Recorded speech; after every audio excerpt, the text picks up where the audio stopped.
Bienvenidos a otro episodio de Let's Wine About It, el único podcast donde lo hacemos con una copa de vino y hablamos acerca de una diversidad de temas. Pero hoy tengo el privilegio de tener a una invitada muy especial, Rocío Chávez, directora de Recursos Humanos para SAIS. Bienvenida, Rocío. Muchísimas gracias, Sandra, por la invitación. Feliz de estar acá. Bueno, ¿y qué vamos a tomar hoy? Vamos a tomar un Cabernet, aunque estamos tomando en copas de champaña, vino tinto, pero es un vino de la región de Parras. Y tú acabas de venir, me contabas de venir Sí. de hacer tu tour vinícola. Cuéntanos cómo fue esa experiencia. No, delicioso, se los recomiendo muchísimo. Parras es un lugar que está como a 2 horas de Monterrey, la verdad, muy fácil para llegar, para ir, y tienen una cantidad de viñedos que puedes conocer. La verdad es que los vinos mexicanos recientemente han empezado a tener auge, son muy ricos, tampoco los exportan tanto, pero son muy buenos y muy recomendable ir a Parras. Entonces, ahora que vi que que vamos a estar con esta charla, con este vinito mexicano, digo, mira, muy ad hoc para mi último viajecito. Bueno, salud, bienvenida.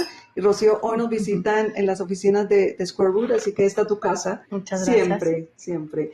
Y Rocío, cuéntanos un poco sobre tu trayectoria. Tú empezaste enfocándote en la parte de psicología organizacional, ¿no? Y cuéntanos de tu trayectoria y cómo llegaste a la dirección de recursos humanos de la empresa donde estás ahora. Buenísimo, pues yo no empecé siempre en psicología organizacional, empecé estudiando mercadotecnia porque yo quería ser psicóloga clínica de la UNAM. No entré a la UNAM, me quedé a unos puntos y estaba entre seguir aplicando a la UNAM o buscar estudiar otra cosa.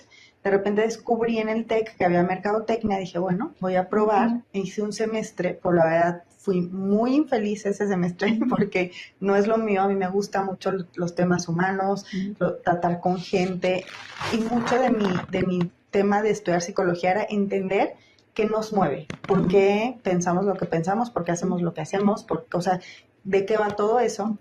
Y en el TEC descubrí que había una carrera que se llama Psicología Organizacional y ahí me cambié y me cambió la vida. Entonces así fue como llegué a Psicología Organizacional. Empecé como trainee en diferentes compañías como L'Oreal, Banamex, siempre en temas de desarrollo organizacional o capacitación. Siempre me ha gustado mucho eso. Y fui creciendo hasta un punto de llegar a PepsiCo, en donde vi ya más temas de desarrollo de talento, de cómo empezar a planear la sucesión, cómo empezar a ver qué perfiles son los que buscan una compañía para que tener como esta línea de sucesores de direcciones, de vicepresidencias. Y la verdad era combinar muchas cosas, combinar temas de entrenamiento, de coaching, mentoría, para preparar a personas que van a estar, digamos, en el siguiente nivel, ¿no? Y después me convertí en HR Business Partner en compañías como Principal, ¿no? En donde he cambiado de sectores y eso también me ayuda mucho. He estado en el sector de consumo, financiero, ahora es de innovación, ¿no? Entonces es interesante eso porque al final del día es cómo aplicas temas de psicología, de capacitación, de desarrollo en diferentes industrias. Al final del día, el ser humano es ser humano, esté en la industria en la que esté, y es importante entender, pues sí, qué los motiva, cómo puedes desarrollar las personas, cómo puedes dar ciertos beneficios, ciertos temas que sean como atractivos para que las personas sigan queriendo estar en las compañías y desarrollándose. Y así, después de haber pasado, tuve una trayectoria grande en desarrollo organizacional. Después ya fui HR Business Partner hasta que llegué a ser directora.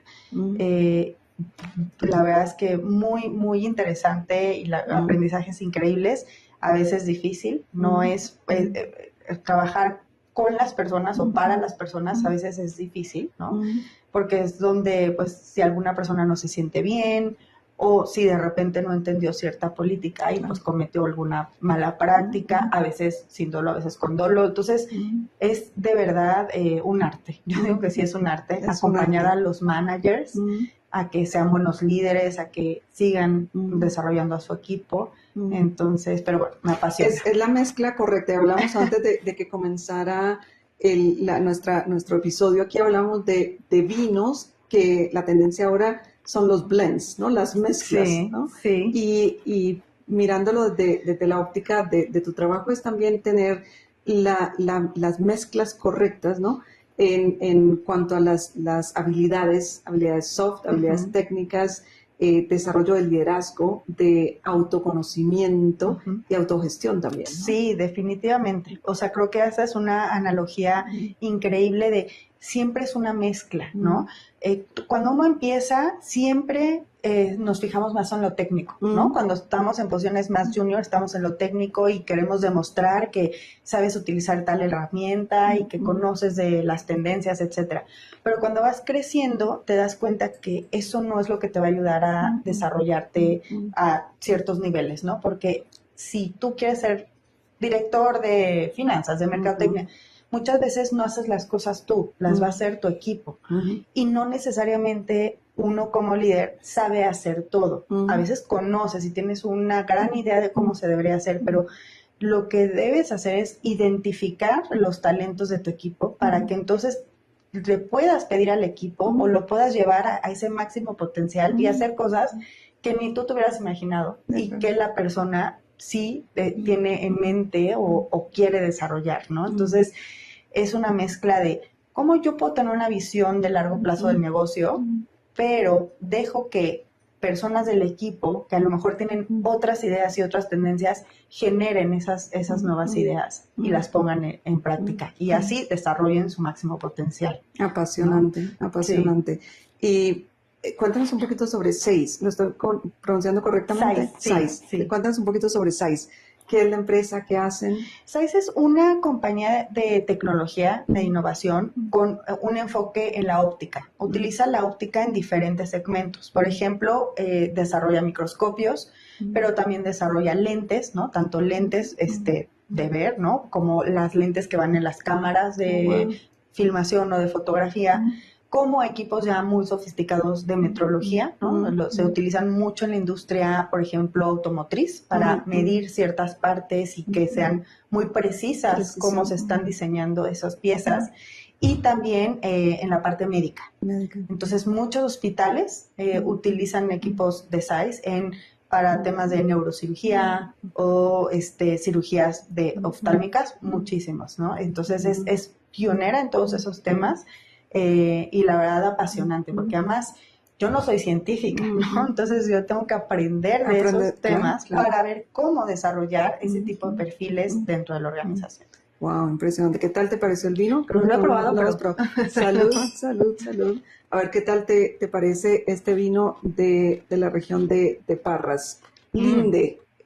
Súper recomendado. No, buenísimo. No lo conocía. Sí. Y también es como blend, ¿no? Es Cabernet Sauvignon con Merlot. Sí, con Merlot. Muy Así rico. que ahora la tendencia es blends y la tendencia, Rocío, en el área de recursos humanos siempre se habla liderazgo. Hay que ser líder.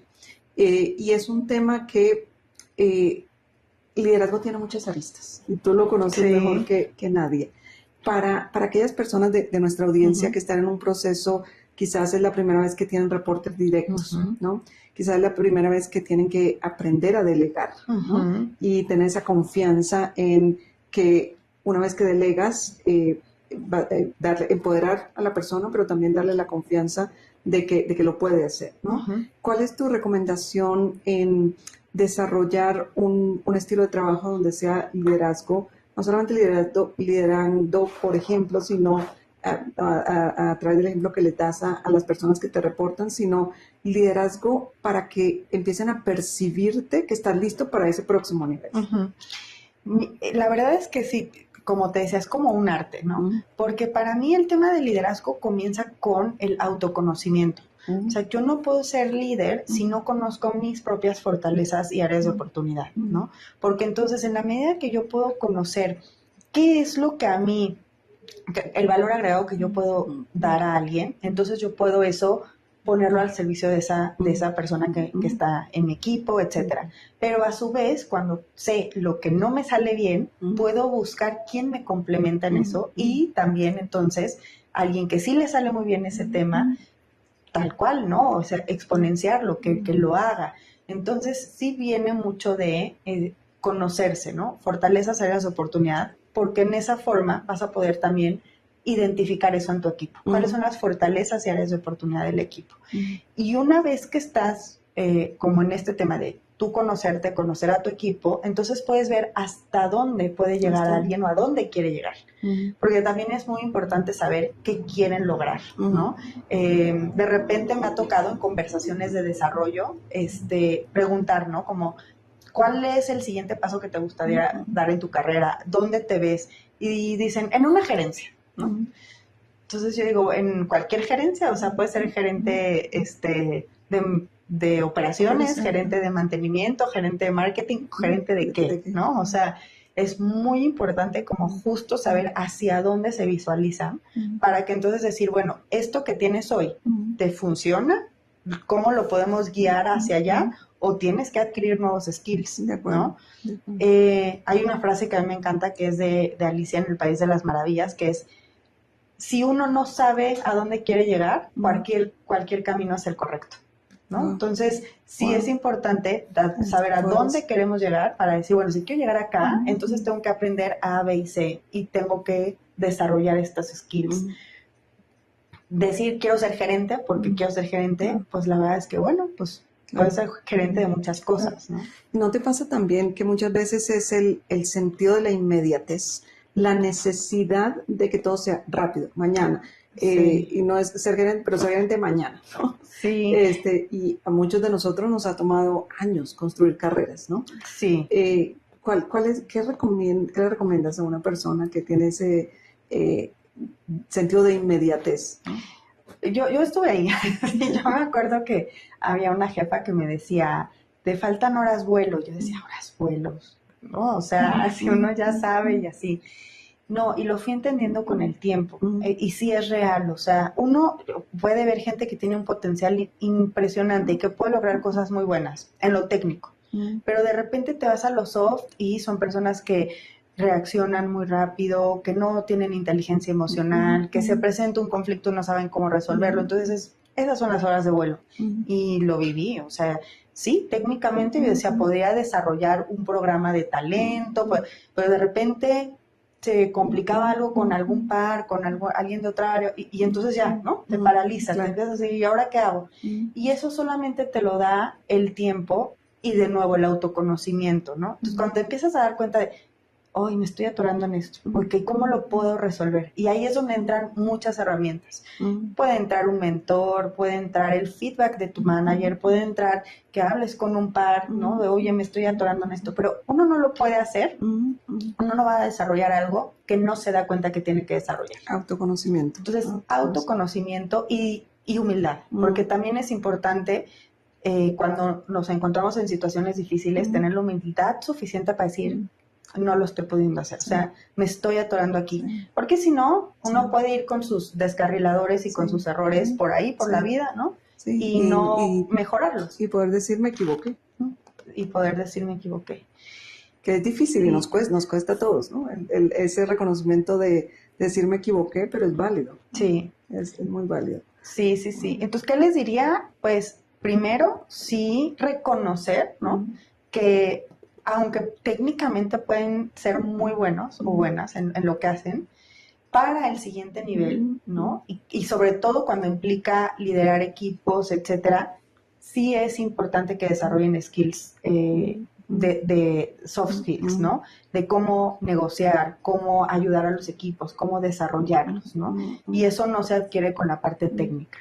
Wow, realmente importante lo que mencionas, ¿no? Pero hablemos un poquito de vinos, porque aquí la conversación es con vino. Vale. ¿Cuál es tu vino favorito? Pues mira, justo ahora he estado descubriendo las mezclas, los blends. Entonces, Pues tal vez mezclas que tengan algo de Shiraz o con Cabernet Sauvignon, cosas así, me gusta, pero sigo explorando las mezclas. Mira, y es un mundo tan amplio, el mundo del vino. Yo recién el año pasado descubrí Shiraz. Me trajeron una botella de regalo de Líbano y no sabía que eran un gran productor de Shiraz. No, tampoco sabía. Y cada región tiene sus particularidades, su especialidad.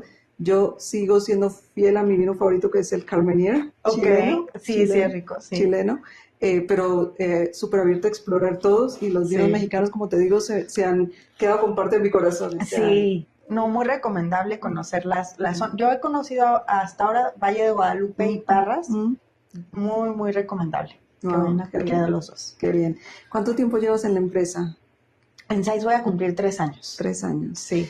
Y muchas veces en grandes organizaciones, ¿no? Se ve la función de recursos humanos quizás distante, o cómo llego a recursos humanos. Ellos son los que me gestionan mi tema de pago, pero se ve como distante.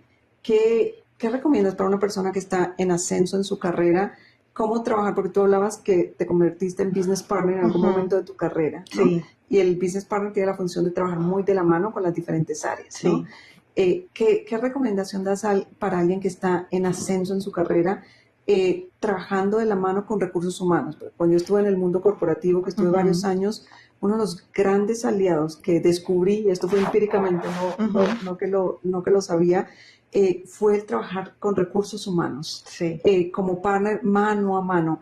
Y el impacto que tiene recursos humanos, así tú tengas una posición que va de cara al cliente, es extremadamente poderoso. Sí, definitivamente conocer el negocio. Porque no es lo mismo, por ejemplo, un especialista de marketing o gerente de marketing en una empresa de consumo que en una financiera, que en una empresa de tecnología como Sais, ¿no? Entonces, definitivamente es conocer el core business del negocio, pero profundamente. No nada más de que conozco la estructura, conozco cómo funcionan 2, 3 cosas. No, es estar como siendo un partner de negocio, y para eso hay que salir a campo, hacer visitas con a lo mejor clientes. Yo lo que he hecho justo en Sais es salir con diferentes reps de ventas o gerentes de ventas, y vamos con clientes de los 3 segmentos, porque un cliente médico no es lo mismo que un cliente de metrología, que es más en la parte automotriz, que la UNAM, que es quien puede comprar, por ejemplo, microscopios, ¿no? Para la parte científica. Entonces, es acompañarlos para ver a qué se enfrentan con los clientes, cuáles son los retos principales, ¿no? Y entonces, cómo desde recursos humanos puedes ayudarlos a que puedan enfrentar esos retos. Algunas veces sí es con trainings o con acompañamiento, asesoramiento, pero otras veces es con otro tipo de herramientas, ¿no? Con herramientas que les ayuden a ser más resilientes o más innovadores o más ágiles. Entonces, es entender que necesitan, definitivamente. Y 2, que vean que hablas su idioma. Porque si tú les propones algo que se te van a quedar viendo como, ¿y eso para qué me va a servir? ¿No? Pues es como, no conoce. Y entonces te van a ver simplemente como el HR operativo, el que paga la nómina y listo. Para que te vean como un aliado, tienes que hablar el mismo idioma. Tienen que sentir que hay un valor que está generando recursos humanos. Que yo lo que digo no es que recursos humanos genere un valor.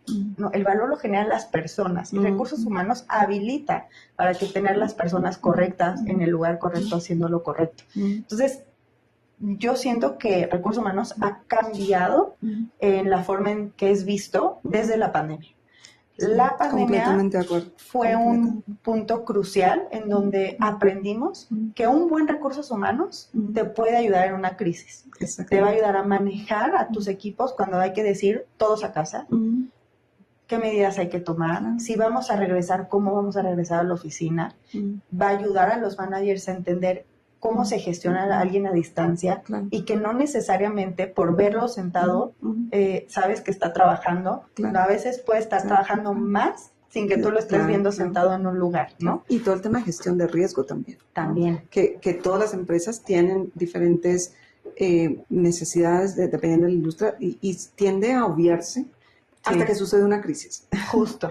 Y bueno, en pandemia aprendimos mucho de cómo te preparas previamente para eso, ¿no? Cómo preparas con herramientas, cómo le das... Yo vi empresas que no todas las personas tenían laptop. Entonces, ¿qué sucedió? Todo el mundo se fue a tener laptop. Algo también curiosísimo, antes de irnos en la pandemia, muchos teníamos teléfono, ¿no? En la oficina. Sí. Ahora ya no existe el teléfono. Así es. Ya todo es... La convergencia en nuestro dispositivo móvil, ¿no? Exacto. Sí. Entonces es cómo te preparas para ese tipo de situaciones. Y regresando al punto del valor de recursos humanos, entender los puestos, las posiciones, ¿no? Clave las descripciones de puesto. Muchas veces dicen que soy cansada, ¿no?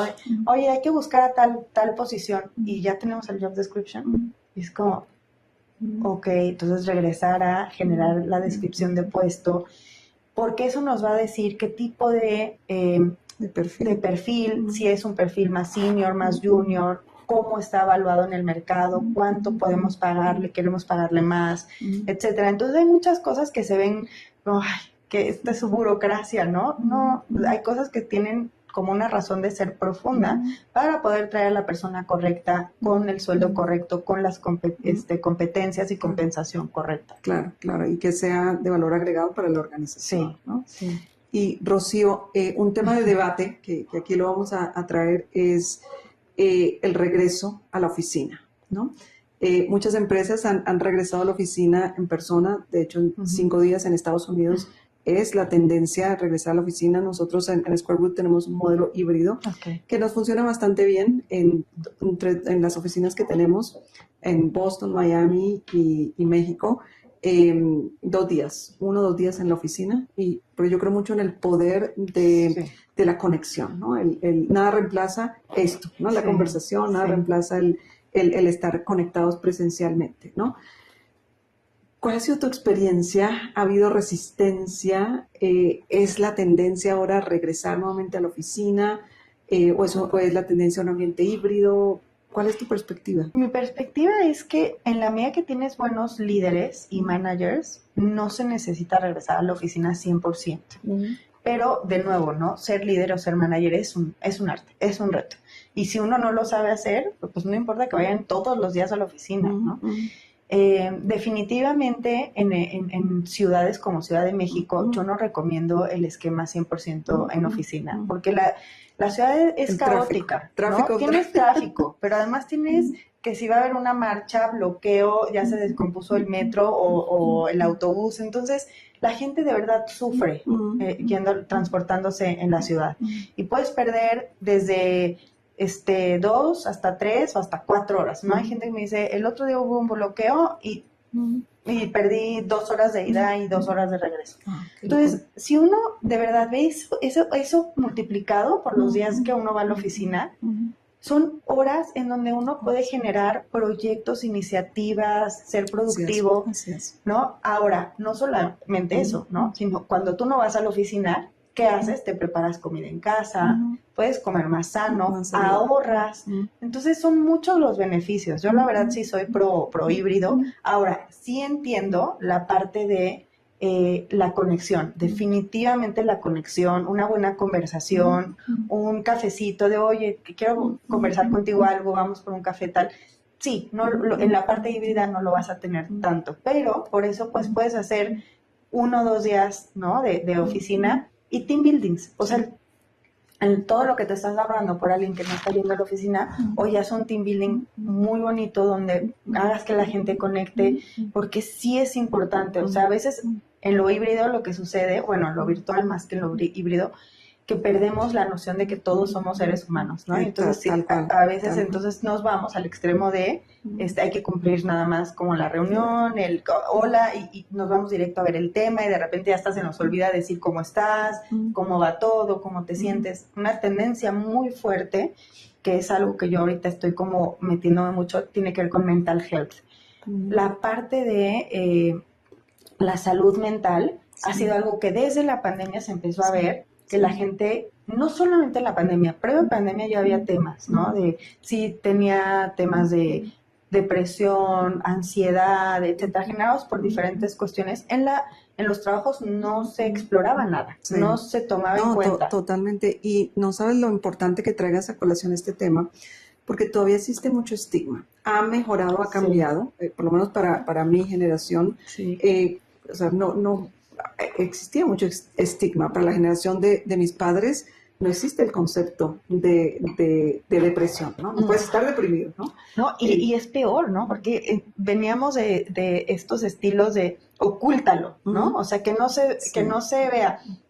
O peor, frases como, no, lo que pasa en casa se queda en casa y en la oficina tal, ¿no? Totalmente. Y entonces lo que haces es gente reprimida, ¿no? Gente que trae temas tal vez personales fuertes, que tiene que aparentar en el trabajo que no pasa nada. Sí. Y es muy difícil aceptarse vulnerables, ¿no? Ujú. Enfrente de los otros. Yo a nivel personal te cuento, yo tuve postpartum, depresión postparto, después de que tuve mis hijas. Y me ayudó muchísimo el buscar ayuda. Sí. Ayuda. No tuve que entrar en la parte de medicación, pero el buscar ayuda es el entender el porqué, ¿no? El desequilibrio hormonal y lo que te produce. Pero todavía existe un estigma muy fuerte y es estigma en las familias, ¿no? Ujú. No tienes razones para estar deprimido, ¿no? Sí, Es sí. un tema apasionante. Sí. Y es un tema donde también muchas veces, volviendo al tema del autoconocimiento, la neurodivergencia Ujú. es muy presente y muchas veces eres neurodivergente y no lo sabes, Sí, ¿no? definitivo. Y el tener los recursos, la ayuda, te ayuda a tener ese autoconocimiento de que a lo mejor no aprendes, no interactúas de la misma forma que el resto de los demás y está bien, it's okay, ¿no? Sí. Y definitivamente, y eso es como el valor de recursos humanos, ¿no? Ujú. Porque un manager no tiene que ser experto en saber Claro, diagnosticar claro. que tiene alguien neurodivergente, ¿no? De repente sí me han llegado managers que me dicen, oye, es que yo veo que le cuesta trabajo concentrarse, y yo veo que de repente abre un proyecto, pero abre otro y no cierra ninguno, ¿no? Entonces, cuando empezamos ya a analizar y a lo mejor sí los mandamos tal vez a terapia o psicólogo, entonces ya podemos tener un diagnóstico, si tiene, ¿no? Tiene TDA o algo, y ver qué podemos hacer, ¿no? O sea, porque no podemos cerrarnos a que no existe o que no vamos qué a... herramientas, y qué formas de trabajo también pueden implementarse, ¿no? Porque todos tenemos motivaciones diferentes. Le comentaba a mi equipo, por ejemplo, yo soy una persona que me estimulo mucho con todo lo auditivo, ¿no? Entonces, yo tiendo a escuchar mucho podcast, audiolibros, pero si yo estoy trabajando desde casa, necesito tener la televisión prendida porque necesito el ruido, ¿no? Y hay personas que es lo contrario, ¿no? Sí. No pueden trabajar con ruido, ¿no?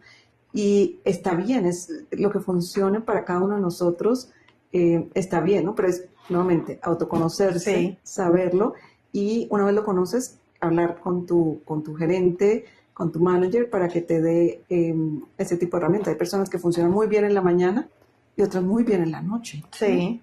Y La flexibilidad, justo, ¿no? O sea, exactamente. yo digo, ¿qué es lo más importante, no? Cumplir un horario de 8 a 5 o 9 a 6 o tener un proyecto, un resultado listo, ¿no? Entonces, y el tema de tener estos como temas de híbrido, ¿no? Que tienes home office y tiempo en la oficina, justo te puede dar eso, ¿no? Que gente que está en casa, de pronto a lo mejor en la mañana se dedicó un poco más a X cosa personal, pero en la tarde le dedicó más tiempo y se desconectó más tarde de lo que se hubiera desconectado si está en la oficina porque tiene que salir a transportarse a su casa, ¿no? Entonces, creo que justo ese tipo de temas de flexibilidad ayudan mucho en todos los sentidos, ¿no?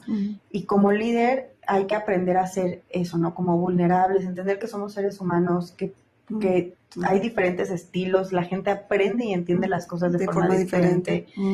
Pueden tener cosas personales, entonces es un arte. O sea, si uno quiere ser un líder, yo digo, cuando me dicen quiero ser gerente o quiero ser líder, digo, interesante, ¿no? O sea, porque conlleva muchas cosas, ¿no? No nada más, a veces piensan que es el título y qué bonito se escucha o qué padre que me den ese título, pero no necesariamente solo es un título. Y la responsabilidad también, ¿no? Porque una vez, mientras más subes en la escala de posiciones, tienes una mayor responsabilidad, no solamente responsabilidad de trabajo, sino responsabilidad en liderar con el ejemplo, ¿no?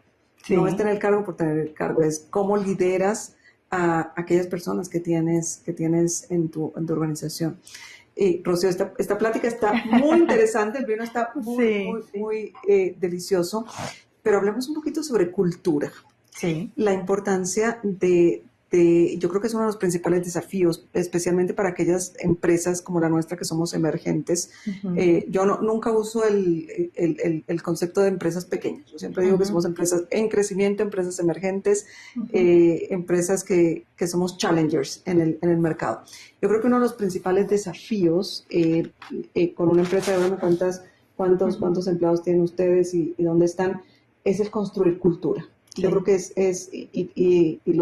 o sea, yo sé que empieza con el líder, pero ¿qué consejos especialmente para aquellos personas de nuestra audiencia que son emprendedores, que quizás no tienen estructura de un corporativo, ¿no? Que tiene un departamento de recursos humanos, ¿qué consejos nos puedes dar para continuar construyendo cultura? Buenísimo. Pues primero que nada, cultura puede sonar como muy abstracto, pero la cultura son los comportamientos del día a día, lo que hacemos en el día a día. Entonces, tenemos que tener muy claro de verdad qué comportamientos son los que queremos como priorizar, ¿no? Y que sean los que rigen nuestras interacciones. Entonces, yo pongo ejemplos. ¿Quieres que en las reuniones se hable con sarcasmo o no? ¿No? Entonces, por ejemplo, yo es algo que siempre digo como el sarcasmo es una forma muy sutil, ¿no? De ser tóxico, ¿no? Decirle, porque le estoy diciendo a alguien que no te gusta algo, pero en jajaja, jijiji, en lugar de ser directo y decir, oye, hay que mejorar esto, o ¿por qué no mejoramos tal cosa? Entonces, ese es un ejemplo. Entonces, ¿cómo nos vamos a comunicar? ¿Cómo vamos a levantar los temas difíciles y los vamos a abordar? ¿No? El típico tema de sucedió una reunión y hubo acuerdos, y luego está la reunión de la reunión o del pasillo, ¿no? Y entonces va alguien por atrás y dice, oye, es que ¿te acuerdas lo que hablamos en la junta? ¿No? ¿Qué tanto vamos a permitir ese tipo de cosas? ¿No? Y como líder, y de nuevo ahí vuelve el líder, ¿no? O el director o directora general, etcétera, ¿cómo puede de pronto frenar esas cosas? Es decir, si algo se acordó en una reunión, se acordó. Y si alguien viene y me busca porque no me gustó ese acuerdo, lo volvemos a abrir en otra reunión en presencia de todos, pero no hago acuerdos fuera de la reunión, ¿no? La reunión de la reunión de la reunión. Sí. Esas cosas son muy sutiles, pero son las que van generando la cultura. Otro tema muy relevante, ¿no? ¿Cómo escalo temas difíciles? Sucede en donde estoy ahora, pero sucede en muchas compañías, ¿no? El típico es que copiaron al jefe y al jefe de mi jefe y a los pares. No sucede. Y uno, ¿no? Y entonces sí hay respuesta inmediata, ¿no? Cuando están copiados 5. Y entonces justo lo que estamos diciendo acá es, no, respondamos sin toda la cadena de las personas que están copiadas, ¿no? Claro. O justo responder, o que el mismo manager diga, yo no tengo que estar copiado, tal persona solo tiene que responder y ya. Claro. Porque eso es cultura.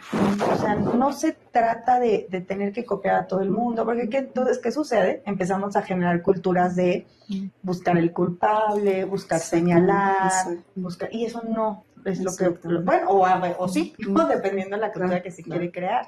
Claro. Entonces son sutilezas, pero que como líderes tenemos que estar muy conscientes de eso y frenar. Sí. O si te llega un chisme, en lugar de fomentar, ¿no? Claro. Decir, y ya lo hablaste con tal persona, o frenarlo y decir, ¿y sabías que eso no es verdad? ¿Y sabías que lo que va a suceder es otra cosa? Claro, y empoderar para tener conversaciones difíciles. Sí. Yo creo que lo que más nos cuesta, y más en la cultura latina, nosotros nos movemos en los dos mundos. La cultura americana, que es mucho más directa, al punto, donde las reuniones son de 30 minutos máximo, ¿no?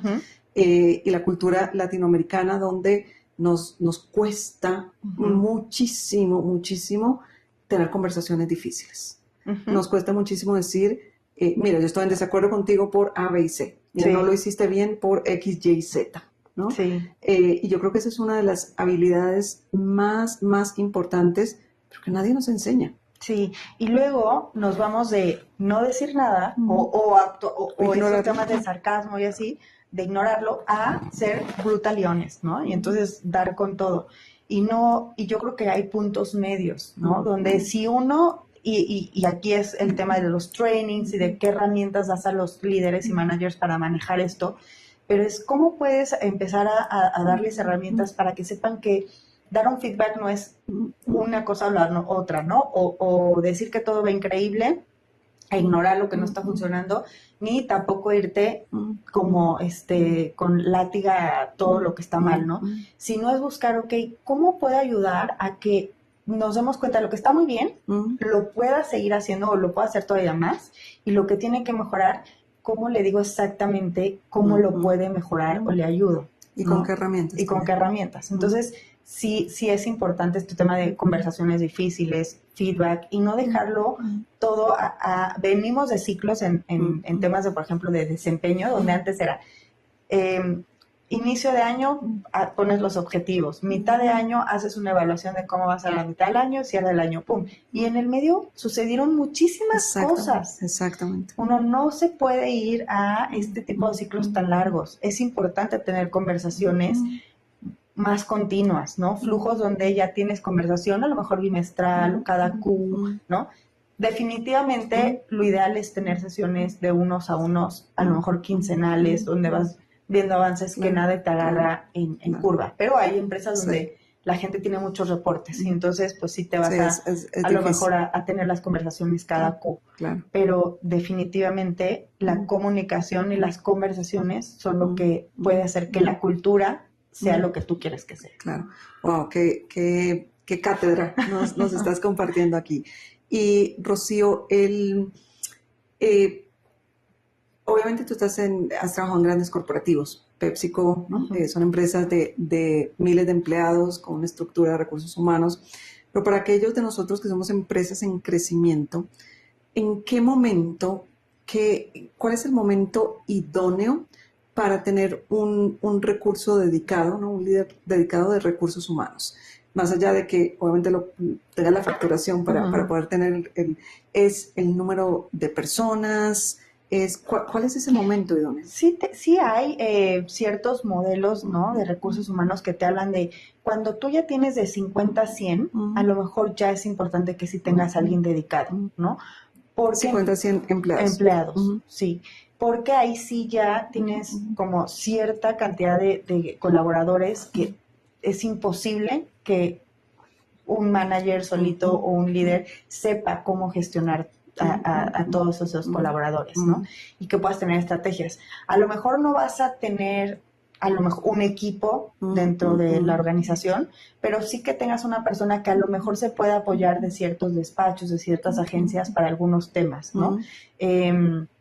Y si no, pues tener a los managers con constante entrenamiento en temas de desarrollo organizacional, desarrollo humano, para que lo puedan ellos empezar a bajar. Wow. Y no solamente porque tiende a percibirse, o sea, con todo el respeto y la admiración a tu profesión, recursos humanos tiende a pensarse que es solamente la gestión de pago de nómina, ¿no? Sí. Y que es muy desafortunado porque es mucho más. Sí.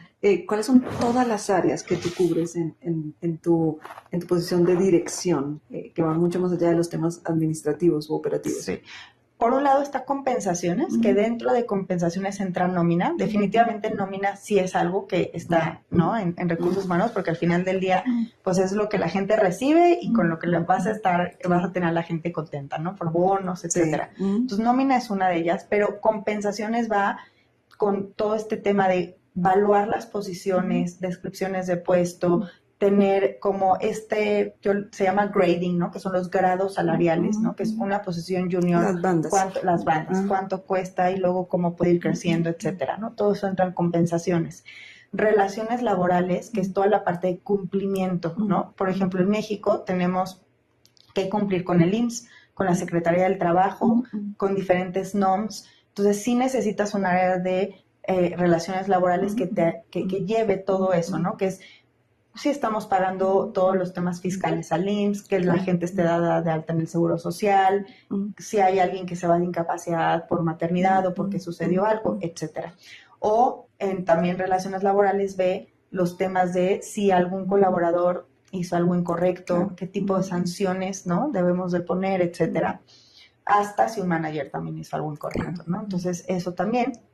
Luego la parte de capacitación y desarrollo, ¿no?, que es desde cómo identifico a quién quiera desarrollar, cómo lo desarrollo, qué tipo de posiciones, ¿no?, se van a abrir en la compañía, donde puedo empezar a hacer este como juego de ajedrez, ¿no?, de a quién me gustaría que tomara esa posición, etcétera. Atracción de talento, importantísima, ¿no?, que es cómo voy a buscar al talento, dónde lo voy a buscar, si es proactivamente o hasta que se abra una posición. Y cómo convertirte en una marca empleadora que sea atractiva, ¿no? Que para eso ya hay áreas, ¿no? Aquí no la tengo como área, lo hacemos entre todos los HR Business Partners especialistas, pero hay áreas de cultura y desarrollo organizacional, donde ya ves las encuestas, por ejemplo, de Great Place to Work, de Employer of Choice, toda la parte de Employee Branding, ¿no? ¿Qué es lo que le quieres ofrecer a los colaboradores como esta propuesta de valor para ellos, ¿no? Claro. Y cómo convertirlos, que es algo que trabajamos fuerte nosotros aquí en Squarewood, como embajadores de tu marca. Sí. ¿No? Porque no es solamente las referencias, pero es también cómo tus empleados te posicionan en el mundo digital como una marca empleadora, ¿no? Que no es menor. Y cuando tienes un employee branding, ¿no?, una propuesta de valor que es muy visible y muy tangible para ellos, es muy fácil que entonces todo va a ser hashtag, por ejemplo, acá nos decimos saicianos, ¿no? Saicianos team, ¿no? Saicianos, porque saicianos. Entonces, muchas cosas que vamos posteando nos ponemos saicianos y genera un tema de engagement muy fuerte, ¿no? Sí. Y cuando las personas se sienten reconocidas y parte de... obviamente te comunica y ayuda con el posicionamiento corporativo de la empresa. Sí, ¿no? Muchísimo. Wow. ¿Qué cátedra cuánto hemos aprendido hoy, Rocío? Rocío, ¿qué libro has leído este año que te haya impactado, que haya dejado una huella en ti? Pues mira, hay uno que a mí me gusta mucho que se llama The Art of Not Giving a Fuck. No, pues sí es exactamente así, pero creo que sí. Y sí, o sea, es eso, ¿no? Como a veces nos tomamos las cosas demasiado a pecho, demasiado personal, o como que el mundo se va a acabar, y de repente cuando pasan nos damos cuenta, no era tan importante. Exactamente. ¿No? Sí. O si queremos hacer algo lo pensamos muchísimo y le damos vuelta y de repente o no lo hicimos y nos arrepentimos de no haberlo hecho, o lo hicimos y salió increíble, o lo hicimos y nos equivocamos y no pasa nada. Entonces, creo que les recomiendo ese, ¿no? Hay otro que a mí me gusta a mí me gusta mucho cuidarme, hacer ejercicio, ¿no? Porque para mí es como una cosa complementaria, ¿no? Que si uno no se siente bien, no puedes dar lo mejor hacia afuera. Y se llama Atomic Habits. Ah, sí. Ese libro es maravilloso. Sí. Es maravilloso y habla de los pequeños cambios. Justo. Los pequeños cambios, cómo desarrollan grandes hábitos. Sí. ¿no? Es uno de mis libros favoritos, así que compartimos eso, ¿no? Sí. Para cerrar, para finalizar, Rocío, ¿dónde puede encontrarte nuestra audiencia? En LinkedIn, la página web de tu empresa, cuéntanos. O si les interesa conocer más sobre tu empresa y ser un parte del equipo, ¿no? Porque es una industria fascinante y en evolución. Buenísimo. En LinkedIn estoy como Rocío Chávez, tal cual. La verdad es que pueden aparecer muchas, pero yo creo que si ponen filtro como Size Rocío Chávez, seguramente aparezco. En Instagram como Rocío CHMon, ¿no? Y la página de Size es size.com. Size.com, magnífico. Bueno, a seguir a size.com porque en realidad son muchas las innovaciones tecnológicas. Yo desconocía todo lo que ustedes hacen y el impacto que tienen, ¿no? en múltiples aristas. Así que gracias por el regalo de tu tiempo. Sabemos lo precioso que es. Salud. Y esperemos hacer otro próximo podcast en un viñedo en el Valle de Guadalupe. O en Coahuila, que son áreas que necesito empezar a descubrir y a probar mucho más vinos. Buenísimo. Así que, salud. Gracias. Rocío, como parte de nuestra tradición en Let's Wine About It, le pedimos a todos nuestros invitados, y tú has sido una invitada muy especial, que nos firmen el corcho de este vino maravilloso, Linde, que nos acabamos de tomar. Qué privilegio contar con tu perspectiva desde una óptica de talento, cultura y recursos humanos. Ay, Así que muchísimas mil gracias. Con todo el placer y de verdad qué gusto estar aquí. Ay, como que no está. Ahí está. Ahí está. Magnífico. Los invitamos a que nos sigan en Let's Wine About It. Estamos en todas las plataformas, Spotify, Apple Podcasts. Mil gracias. Gracias, Muchas Rocío. gracias, Andrea.